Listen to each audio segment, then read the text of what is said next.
Dhe përqafimin qaf. Ma heq me një me këtë përqafimin. Ma heq me një varë. O, pra tani të shumë. Falem mos e vritrune kuadrin e gojës, se unë... Unë zvan të ergoja. Hajde shtuka një shpo të shop, mo.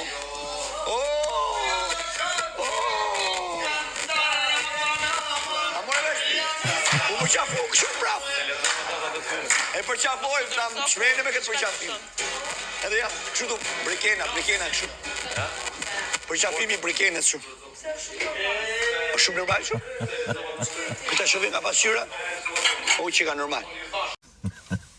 Nëse gjithë kemi pa mënyrën se si Brigena përqafon Mateon dhe është vërtet një përqafim distant, le të themi, pra është një mënyrë e Brigenës për të mbajtur distancë. Tani,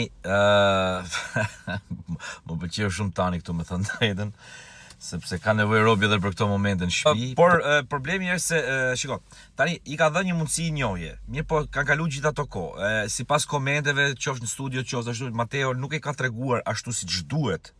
Po them për kushtimin ndaj Brikenës.